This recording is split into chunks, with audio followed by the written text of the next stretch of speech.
I'm a big proponent of looking at decision making and behavior change from two big buckets, or in two big buckets. One is, what do you consciously do to improve the quality of your choices? And the other is, what do you do to wire your unconscious brain for better choices?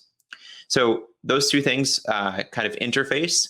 For the conscious piece, you think about how do you wind up eating junk food or healthy food? Well, you have to buy it, right? So if you're conscious about every step of the process, how does the food get in my house? Or take it a step further, how do I wind up in a situation where I'm buying the unhealthy food in the first place? And you kind of go through and say, how do I protect myself against this, that, or the other? So maybe the protecting yourself piece is you have a grocery list and you don't buy anything that isn't on that list beforehand.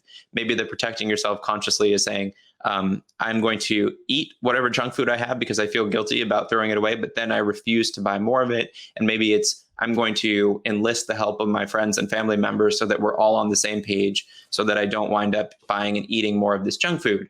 And then the other piece of that is, and maybe more interesting for people who haven't heard about this before, is the role of unconscious programming on the choices you make. And so it's been said that habits, which are unconscious decisions for the most part, account for around 40 or so % of our daily choices, which is a lot.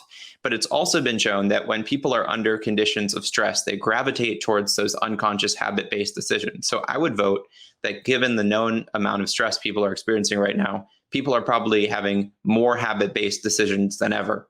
They're doing what's easy. They're doing what they have done a million times before. So that can be a major problem if those habits are unhealthy. If the habit is at 6 p.m., I sit down on the couch and consume a pint of ice cream and eat a bag of chips because that's what, in theory, makes me feel better. So as it relates to habits and having unhealthy or healthy habits, I think the key there is knowing your triggers, right? So what is it that prompts the behavior? And if you can understand your trigger, which is, I feel at 6 p.m., I get sick of working, and then I go sit on the couch, and then I take out the ice cream. Maybe that's breaking that down. So at 6 p.m., I'm going to do something else. Or maybe at 5:30, I'm going to do something else.